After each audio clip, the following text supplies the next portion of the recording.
Assalamualaikum warahmatullahi wabarakatuh. Perkenalkan, nama saya Rizky Asyana Najwa, perwakilan dari kelompok 4 mata kuliah mikologi. Nah, pada kali ini saya ingin sharing kepada teman-teman tentang topik isolasi kapang sebagai agen pengendali hayati dari tanah. Nah, untuk pertama-tama akan saya share tutorial dari teman saya, tutorial praktikumnya.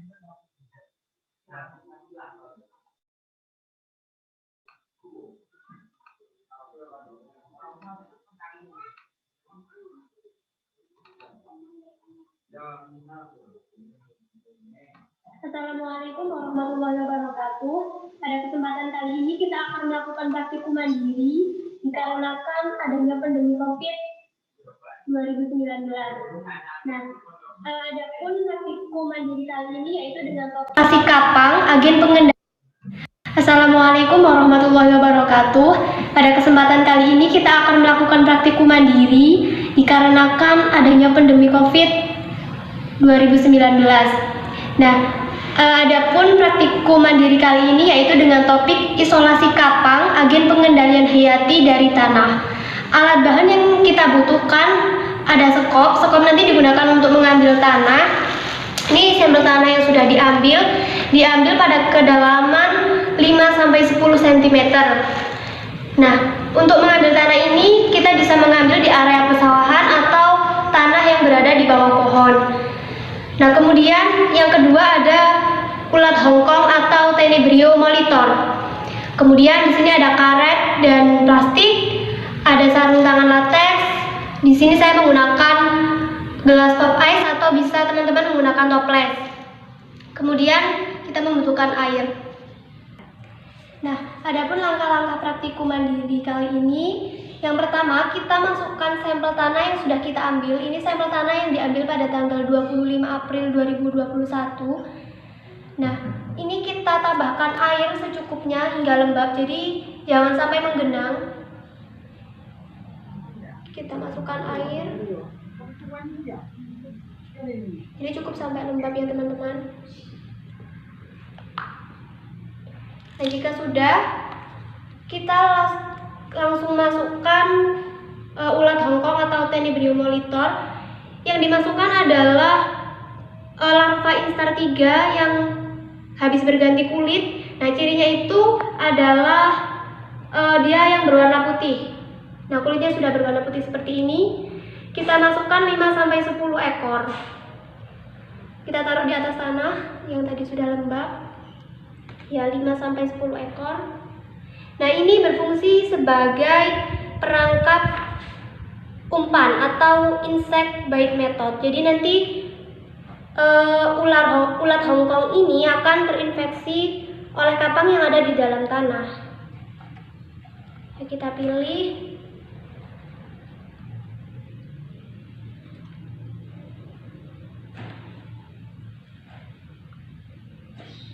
Sampai 5 ekor atau 10 ya, 5-10.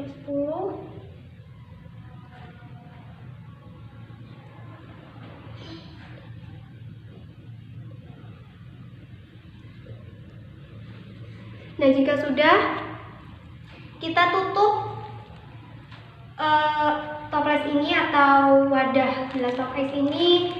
Bisa menggunakan kasa, tapi di sini kita menggunakan plastik. Jangan lupa bagian atasnya kita lubangi. Seperti ini.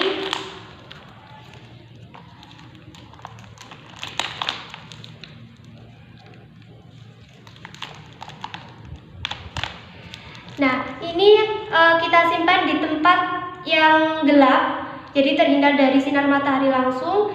Karena apa? Karena kapang di dalam tanah menyukai kondisi yang demikian, sehingga dengan begitu kapang akan cepat menginfeksi Tenebrio molitor atau ulat hongkong ini.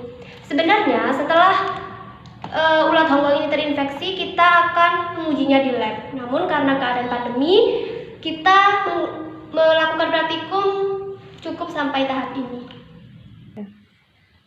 Ulat hongkong yang sudah kita taruh di atas sampel tanah, kita simpan bisa di lemari atau di tempat manapun yang gelap. Jadi selama 1-2 minggu. Dan nanti kita amati setiap harinya. Jadi bagaimana nanti Tenebrium molitor itu akan diinfeksi oleh kapang tanah.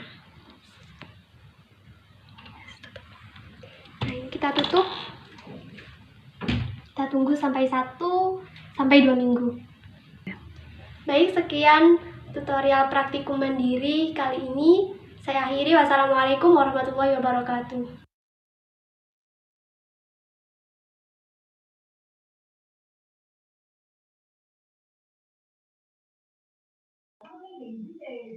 Baik, teman-teman sudah selesai menyimak tutorial tadi kan? Nah, dari tutorial tersebut telah terlihat bahwa prosedurnya itu sangat mudah ya, dan cukup mudah karena bahan-bahannya itu mudah ditemukan di sekitar kita.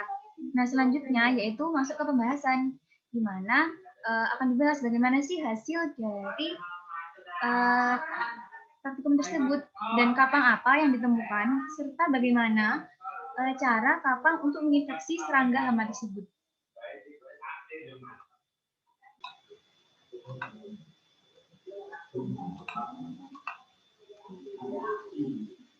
Nah, sebelum itu teman-teman, izinkan saya memperkenalkan anggota kelompok saya terlebih dahulu. Yang pertama yaitu ada Alfiana Sa'dia, ada Agusti Saputro, dan saya sendiri Rizky Aksana Nadia.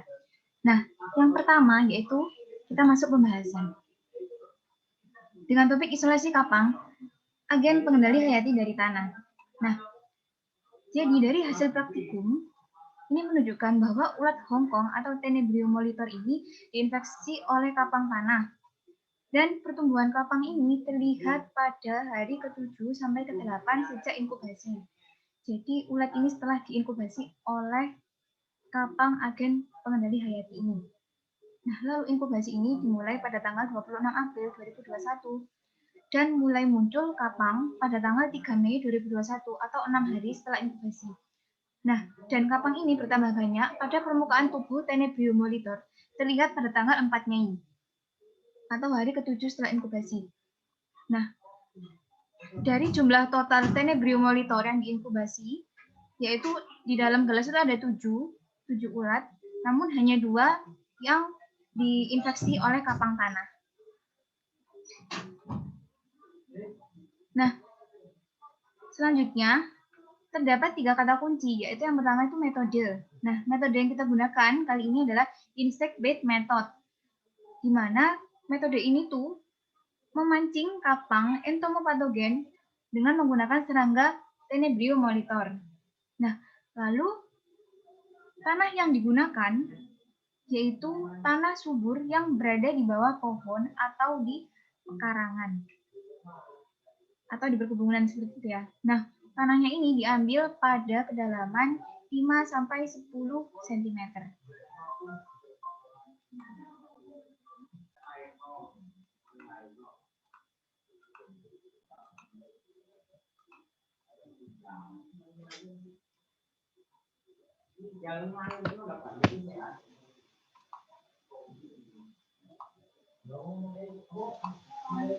Nah, lalu yang ketiga, kapang entomopatogen. Nah, kapang ini yang ditemukan itu adalah spesies kapang yang dapat diisolasi, yaitu Beauveria bassiana. Nah, hal-hal yang perlu diperhatikan pada praktikum ini di antara lain yaitu pertama, Tenebrium molitor yang digunakan.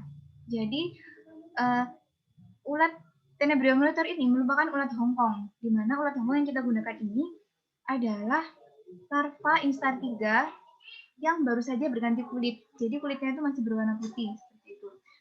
Bukan ulat Hongkong yang dewasa.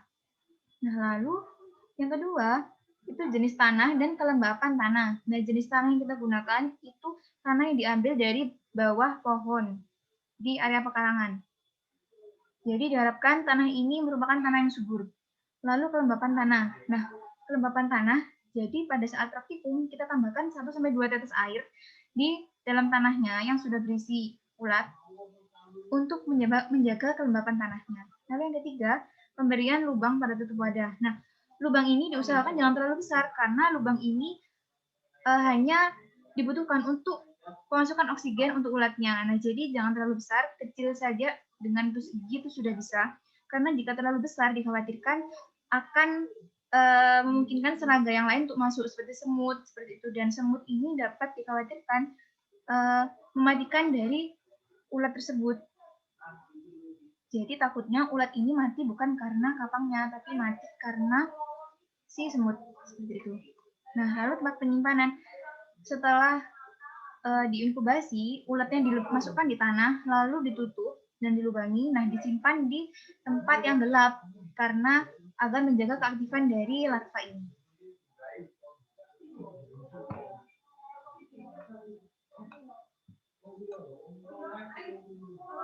Nah, lalu bagaimana sih ciri serangga hama yang diinfeksi oleh kapang?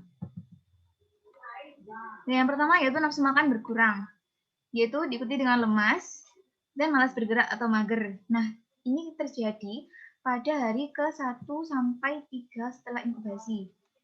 Lalu ada pergerakan lambat. Nah, itu juga hari ke-1 sampai ke-3. Lalu lama-kelamaan ulat ini menjadi kaku dan tidak bisa bergerak.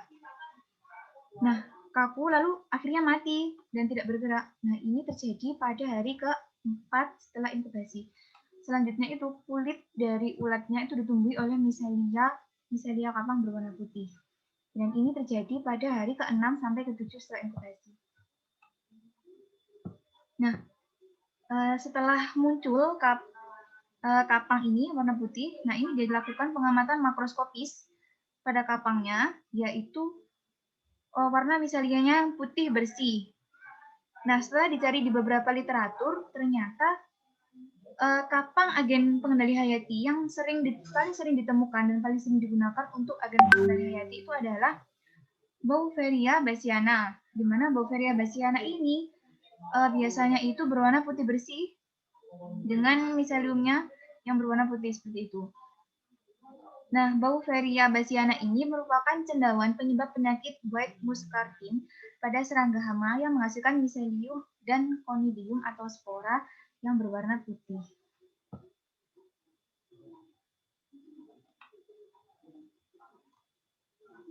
Nah, lalu bagaimana sih mekanisme kapang dalam menginfeksi serangga? Nah, yang pertama yaitu hifa pada kapang ini masuk ke tubuh inangnya itu melalui kutikula kulit. Nah, jadi kan tadi ulatnya itu masih larva instar 3 yang baru berganti kulit. Jadi memungkinkan kulitnya itu lebih tipis dan mudah diinfeksi oleh hifa dari kapang. Lalu selain kulit itu juga saluran pencernaan, spirakel, dan lubang lainnya. Nah, setelah itu hifa ini memasuki hemokul. Nah, hemokul ini merupakan rongga di dalam tubuh serangga. Biasanya rongga ini berisi cairan darah. Nah, lalu selanjutnya di dalam hemokul itu hifa dari kapang ini dalam hal ini adalah Beauveria bassiana itu membentuk yeast-like hival bodies atau blastospora. Nah, blastospora ini ternyata tumbuh dan berkembang dengan menyerap cairan hemolim. Cairan hemolim itu adalah cairan yang berada dalam hemokul tersebut. Nah, sehingga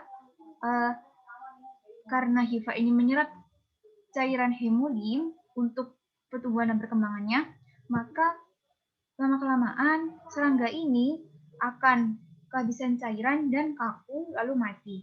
Jadi kaku seperti mumi. Nah, selanjutnya, selain itu, kapang ini akan berkecambah dan berkembang menembus kulit secara mekanis atau kimiawi, di mana secara kimiawi ini kapang ini dapat mengeluarkan beberapa toksin.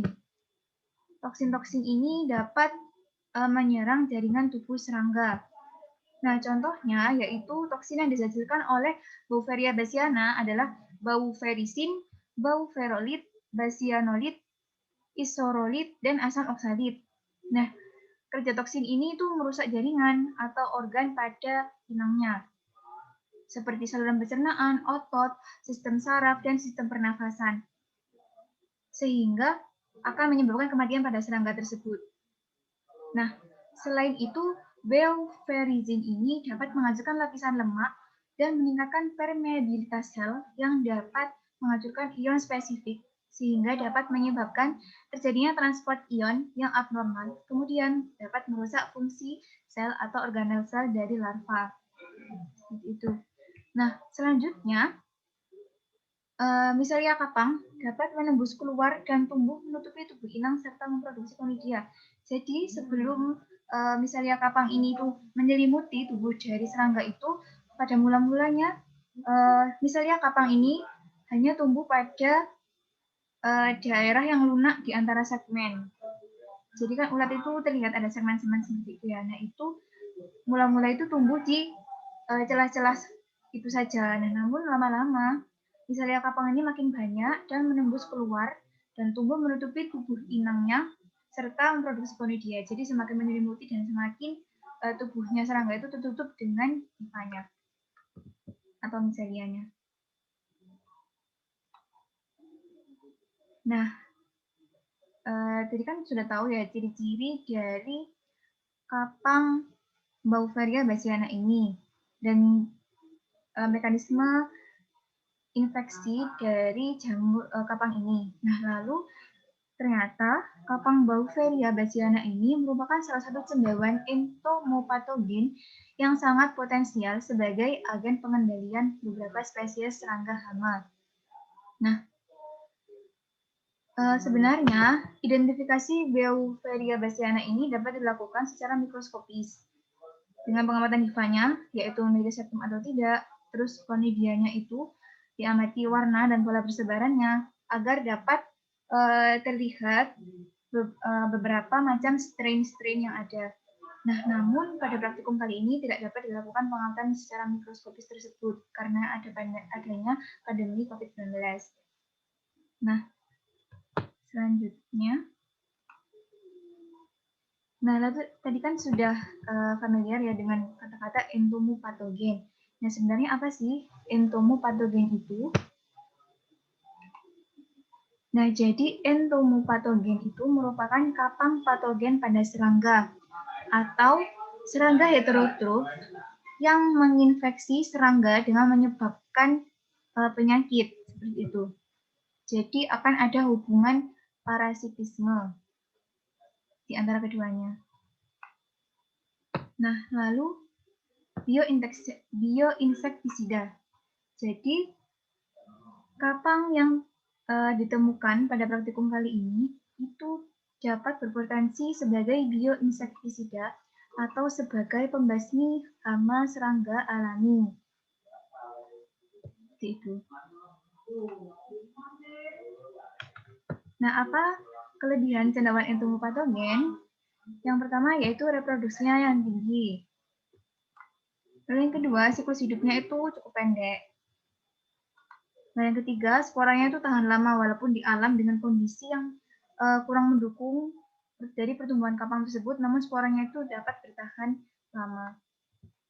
Lalu selanjutnya adalah aman, selektif, dan relatif dapat digunakan untuk agen pengendalian hayati. Nah, yang terakhir yaitu kecil kemungkinan dapat menyebabkan resistensi hama.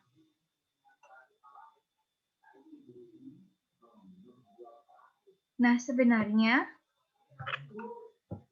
selain Beauveria bassiana, kapang pengendali hama ini ternyata ada beberapa yang lain, yaitu seperti Metarhizium anisopliae, Cordyceps militaris, Verticillium lecani, dan Spicaria sp. Nah, namun yang paling banyak ditemukan dan paling banyak digunakan dalam pengendalian hama tanaman itu adalah Beauveria bassiana. Dan bahkan dalam literatur disebutkan bahwa Beauveria bassiana dan Spicaria sp ini memiliki ciri-ciri yang mirip, yaitu dengan miselianya berwarna putih. Namun pada Spicaria sp ini ternyata kurang efektif sebagai agen pengendalian hama karena hanya menyebabkan kematian pada serangga itu di bawah 50%. Bahkan di bawah 20%, yaitu 16%. Sedangkan pada Beauveria bassiana itu setelah menginfeksi serangga, ternyata ditemukan bahwa serangga itu dapat mati dalam tingkat 95% sampai 100% seperti itu. Mungkin itu saja yang dapat saya sampaikan. Kurang lebihnya mohon maaf. Terima kasih sebelumnya kepada teman-teman yang telah menyimak. Semoga ilmunya bermanfaat. Wassalamualaikum warahmatullahi wabarakatuh.